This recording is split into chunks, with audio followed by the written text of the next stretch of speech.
How is the gaming and tourism industry working with each other and our state to counter illegal sex trafficking? That's coming up on Nevada Week.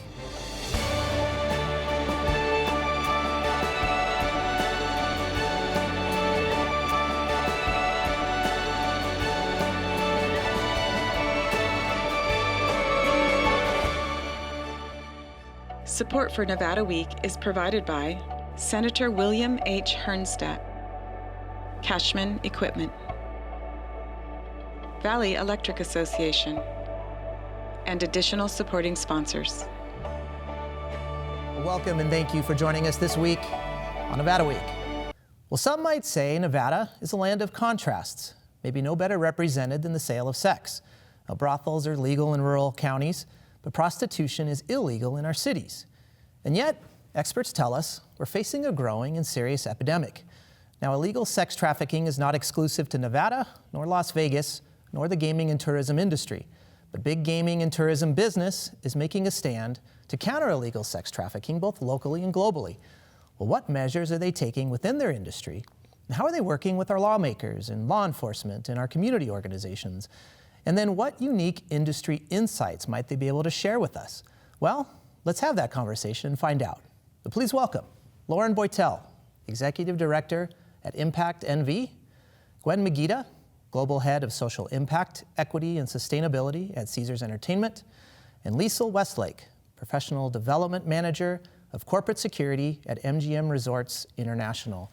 Thank you so much for being here. We really appreciate it. Thank you. Lauren, I want to start with you. I mentioned this isn't exclusive to just Nevada or our city, but how do we compare on a state or maybe a city-by-city basis when we're really looking at how bad our problem is here?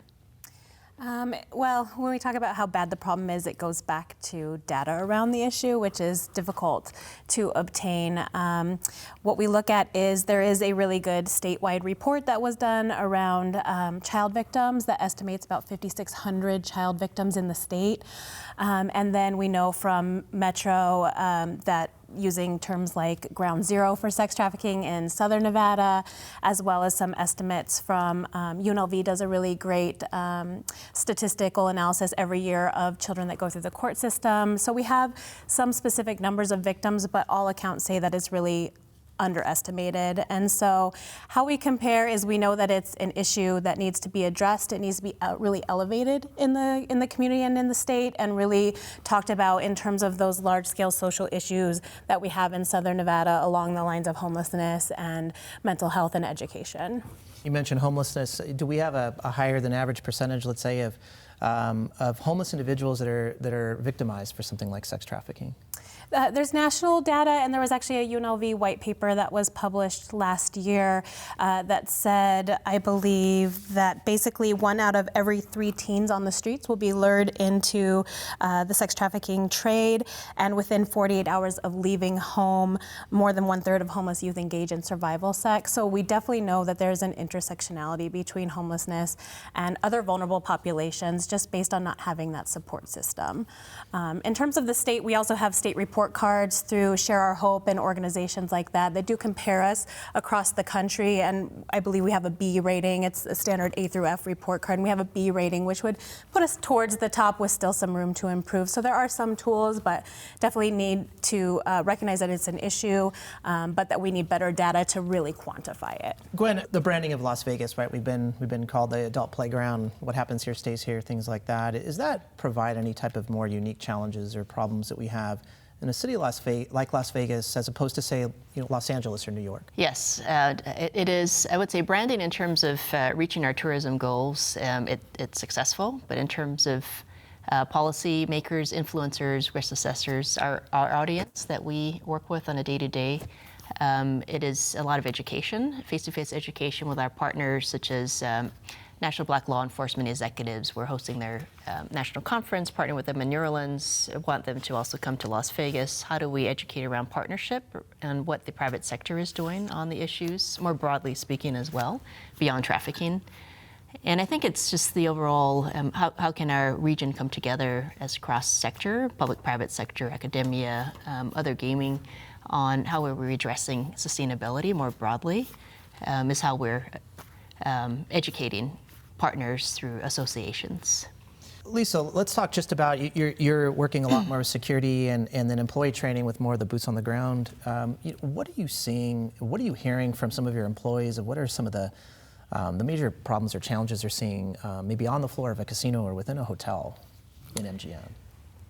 We're not receiving a lot of challenges from our employees. Right now, we just had a training in January that was very successful, that involved various departments that would be in the hotel and casino industry, and the feedback that we received from them is positive. I think what it's done is fostered an environment for them to feel more comfortable reporting things. Anything that they might feel is, I don't want to say suspicious, but something that met one of the indicators or the other indicators we have in our See Something, Say Something training program that we have throughout the company. And See Something, Say Something with training, is that focusing on one specific population? So are you really looking at the buyers here? Are you looking at the traffickers and the victims, or all three?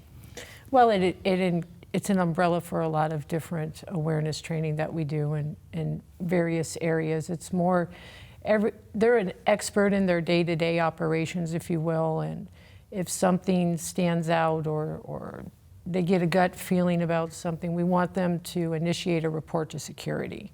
And so we've given some indicators as far as human trafficking from the Department of Homeland Security, posted that back of house and signage, and delivered that information so they have those tools readily available to them.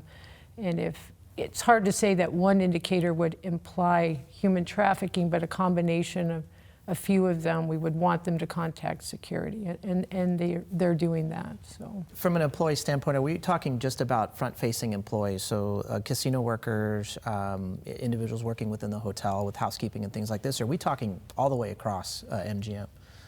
Right now, we're doing guest-facing and some other areas as well. Our goal is to get the training to every single employee, and we're working on that. Gwen, from a corporate policy standpoint, what are some of the things that Caesars is trying to do in addition to training to really make sure that policy is aligned with a reduction of sex trafficking? Sure. Yeah. I think it's a combination of things. First of all, the unusual partnerships or coalitions. For example, we recently joined the International Tourism Partnership, which is a UK-based organization with the 15 largest hoteliers in the world. So really looking at mega issues on transmigrational labor trafficking and ethical labor sourcing, to this broad umbrella around human rights. And with their partnerships, looking at how do you change things at the multi-country level. On a local level in Nevada, we approached the Nevada Resorts Association on how can we work together, member companies, non-member companies. So we have manufacturers, we have timeshare and others, on looking at what are the top 2 or 3 things we should be doing around social sustainability in the region, and propose counter-trafficking as one of them. With that, we have a working group of 15 different organization or representatives on what that goal should be, how can it intersect with the work of Impact NV and the work of the cities and counties, as well as MGM's a key partner there as well. So the partnerships piece, we also have some ideas around policy advocacy, legislative monitoring, and so on. So it's the partnerships, but also I think a region needs to have its own systems-based 10, 20, 30-year strategy. And a system-based strategy might be, in the year 2030, what do we look like? What's a quantitative goal that would back into that all the systems changes that needs to happen for youth, preventative measures for housing, for job, back to work programs, victim-centric legislation.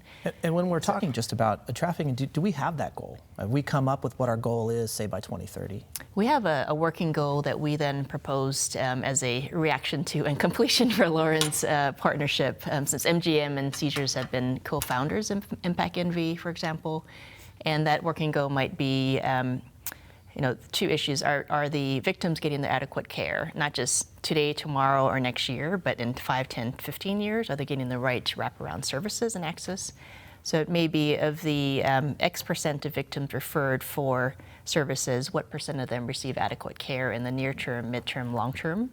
The other goal might be what % of youth were sent to basically to prison as trafficked victims. So if that goal is, say, 0 in 10 years, what system changes need to happen on the wraparound services, the interventions, the preventions, the education, all fall in play. So that could be for 2 examples of system goals. Lauren, those are very good, tangible measures here, but we're talking about identification, right? And we're talking about a lot of other measures that should be made, but we've already mentioned this, that data is lax. What are some of the areas of data you think that we are really lacking that we might be able to improve? Every area of data around trafficking. So for the victim side, it starts with identification. There are so many ways a victim can be identified, and then if identified, whether it's through the national hotline of Polaris or through a gaming property, what happens next? How is that tracked? If a victim is involved in other crimes, such as domestic violence or a drug-related crime, how is that tracked? Are they still tagged as a potential victim? So victim identification is definitely one. And then all of the services available. So emergency shelter, long-term shelter, all the wraparound services, and provided specifically for this population. So that idea of being trauma-informed and victim-centric is a term that we use a lot. So basically just means that those people doing that work are trained appropriately to deal with this, and that we consider the survivor voice in all of these solutions. So definitely the biggest need is being able to get our arms truly around the problem and what is the scale of the issue in Southern Nevada. Usually that goes to victim numbers. So we do use about 6,000 in the state, again from that statewide plan for children, as well as adult numbers we know, but again, recognizing it's probably underestimated. And then we need the data around services. So if there is a nonprofit that's providing beds, for how long? What are the eligibility requirements? How long is their program? Is it emergency shelter or is it long-term shelter? Same with, say, a workforce program. How long does it take for a victim/survivor to work their way through that program? What happens after that in terms of aftercare? All of those things being tracked in one place, shared with a common vocabulary. We need all of those things. So there's bits and pieces, and there's a lot of groups that are doing a lot of really good work, but it's not being shared in a consistent way in a kind of one-stop shop. I want to come to just services first. This might be a hard question to answer, but I mean, let's look at our assets that we have already. Where are we strong? Where are we weak? So we do have some shelter, but we don't have emergency shelter available right now. And so if a victim is willing to accept services, say they're not a child. If they're a child, it's pretty much child haven at this point. I spoke with Tim Birch recently, and he estimated 200 children right now that are members of this population that need housing. So they would basically need shelter provided through our social services in the county, and that's just Southern Nevada. If they are adults, we do have some organizations providing beds, but again, there's no immediate shelter and there's no consistent pipeline. So when Metro goes out and a victim is identified and VICE gets involved and they go out with a victim advocate, hopefully that's the path that's followed, then what's the next step? So hoping that it's not jail, where can they go if they are willing to accept services? So there is some work being done. St. Jude's is working on a healing center, an expansion of their Boulder City property that will be provide 60 beds at most capacity for this population. So we do have some shelter and we do have some wraparound services that are being provided, but it's definitely not for the number of victims that we have. Right. Let's talk a little bit more about then solutions to things like this. And Lisa, let's just talk about MGM. What do you envision MGM's role is in combating this through some of the training and security measures that MGM is employing right now? Well, I'd like to think that we're leaders in the industry as far as some of the initiatives that we've put into place with training and policies and procedural. We are a new member of Ep1, which is pretty exciting for us. As far as that goes, it's going to help us further our training and our development of policy and procedure. And I'm sorry, what is Ep1? I know it's a long acronym. It is. It is the Ending Child Prostitution and Travel and Tourism. Gotcha. Yep. We love USA. our acronyms. Yes. Acronyms are good. Gwen, let's talk a little bit more about systems level changes or solutions within the gaming and casino industry itself. Is it things that you're seeing that you think can really be changed and could really advance the counter sex trafficking aspects? So I think one aspect is that if all of us key gaming providers would have the same internal towards external protocols, meaning how we track the victims, how we tag the victims in the iTrack system or what have you, how the victims are called into Metro, how they are called in and where they're called into and flagged. And then the next very critical period is trying to reduce the recidivism rate, which I think is about 16 per victim.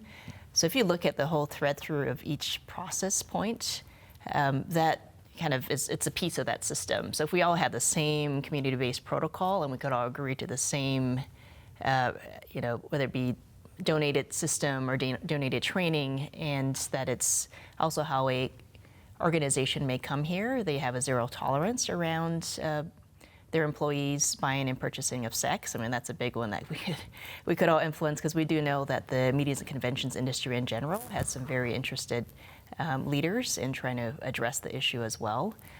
So that would be, I would say, near-term changes that we could make to start with that systems base. But then in the end, right, there's 300 ways to approach a problem. So how can we agree on a similar, maybe reduce it to 20 different ways and have the way at the end be a midpoint of 10 years from now? That could be significant. And that's where we're looking at groups like Lauren's to organize as a non-competitor to service providers as the organizing umbrella to shift and organize the systems. Yeah, and Lauren, let's talk about that. That's where do you start with something like that, right? Mm-hmm. I mean, is it just getting all the right people together in a room and really talking about these things? And has Impact MV already done that? We started. So I think where you start is you become a sponge. So we definitely started with bringing together the various sectors in the community. Last year, we had several convenings with nonprofits, academia, public sector, private sector, talking about the landscape, imagining the ideal system in Southern Nevada, what are the gaps in that system, and then where's everybody at? So that really came from the initial convening with the nonprofit groups and some representatives from UNLV, is that ideal system. And then with the follow-up with the public and private sectors, it was, where are you at with this conversation? Are you even talking about this at a corporate or city or county leadership level? And if so, do you have public policies in place? Do you have HR policies in place, IT policies, security protocols? Because everyone's going to be at a different place. So it's really creating a pipeline that anyone can enter from wherever they're at, and then that consistency that Gwen's talked about. So since then, we've been developing a strategy to create a long-term systemic change. And it's really a three-pronged approach. So it's around victim services, so shelter, wraparound services, and then education and vocational training. The second prong is demand reduction and prevention. I know this was discussed a lot on the first episode. So really making sure the community is aware of this issue and giving it the elevation that it needs. Also education awareness for victims, for buyers, potential buyers. So 42 million people that come to this community every year who think that maybe it is legal to buy sex here, making sure they know that it's not, and then continued education for law enforcement. And then the third prong is around the data piece. So we talked about how big that need was. So really creating a clearinghouse for the data piece so that it's, one, we can truly talk about the size of the issue in an educated way, and we know what we have to do to scale the solution to that issue, as well as really build the capacity of the service providers and the nonprofits who are working in this space to be able to share that data and use it, and be able to fund themselves better using that information and create more effective programs. And then what Gwen referenced in terms of you have to talk about policy when you talk about long-term change. So policy would be how we look at long-term execution on all of those pieces. Lisa, I want to come back to you really quick. Let's talk about the training, and Lauren mentioned the education aspects of this. Outside of what you are doing with your training and with your employees, what can the public potentially learn from some of the things that are going on in your trainings when we're trying to identify who potentially is a victim, a buyer, or a trafficker? Well, we partner with a lot of community agencies. I think that's key in getting education or educated on indicators and things like that you mentioned. I know that the Southern Nevada Human Trafficking Task Force has quarterly meetings that is open to anyone that wants to attend, where they could receive information on trends and what's happening here in Las Vegas and training opportunities. There's some other free opportunity open to the public meetings that they can see on that site. I think Elaine Green was here talking about that on the last show. So that's something that I would encourage the community to get involved in as well. As the advancements of training are going on, how is like a company like MGM communicating with, say, Impact NV to make sure that they're up to speed on what kind of the newest trends are? Well, I think as she mentioned, Lauren mentioned, the collaborative effort and the partnership that they have, ongoing meetings where they discuss, the progress that they're making and the gaps that she brought up that need to be addressed as well. Gwen, I want to come back to the data aspect here. We're not just talking about just a Nevada-specific problem here. We're talking about interstates. We're talking about a whole corridor of trafficking that's going back and forth from the Midwest. How do you do something like just even sharing data from state to state or across a whole region? Sure. I would say we rely on very capable and regarded consultants like Dr. Halesa today. She's a traumatologist that has been advising local, national, federal, international law enforcement agencies. We have her working with our Cherokee tribe partners as well in Southern Nevada on a internal protocol that really looks at embedding the seizures ambassadors and the security teams into their day-to-day jobs on identifying, having a victim-centric approach. But when you look at Dr. Hale's trafficking map, you just look at the massive corridors around the West Coast, the Southwest. It's basically this, right? It's wherever you have anonymity, and then I think tracking things around access to systems like this access to Palantir, which according to Dr. Hale, it's like this $1 million access, but you can really look at heat maps and the different segments of where the migration is happening from. And then of course you've got a lot of the youth, the local victims, which apparently it's 60 to 70% of the victims intercepted are from the region. And I think also really turning over what philanthropy and community partnership means on its head. So we have learned from looking at the tech companies and social impact funds, which means these organizations would look at either by region or a different systems-based issue on grants, RFPs, data, research, contracts, lobbying. That's where we approach Impact NV on can you be the local mechanizer of an impact fund to have a different approach, like to be the data bank, like to be the organizer to find RFPs for great partners locally on deploying services. So I would say that all these pieces come together on this. I used to sell market research for a living, by the way, for 10 years, which is why I love the data. But right, you can also get lost in the data, and you can also have analysis paralysis as well. So I think we want to look at a stage of how do you know enough, and the consultants of Dr. Hale saying the range is 30 million to 250 billion. 30 billion to 250 billion in terms of the issue on an annual industry-wide basis globally. And then from there, carve out the actions and results. And Gwen, as you mentioned, Lauren, I want to ask you too, just when we're talking about data here and we're talking about using the same language and the same data and being able to compare that state to state, region to region, and potentially country to country, how is Impact NV then communicating with other organizations in other states or other cities that are doing the same kind of work you're doing? We're very much focusing on Southern Nevada right now to make sure that we build a strategy that makes sense for this community first. But I think the long-term goal is always that it can be a blueprint that will be adjusted for any community across the country once we update certain metrics. So it's a model in terms of a collaborative model and building a strategy that makes sense based on knowledge and information here and working with partners like the public sector, the private sector. It's a model that can be implemented. We haven't necessarily started that outreach, but I think it's a great point for why the private sector should really be commended, especially the gaming companies in our community. And it goes back to the question about the uniqueness of Las Vegas, right? We have a unique approach to this issue that probably compared to any other city in America.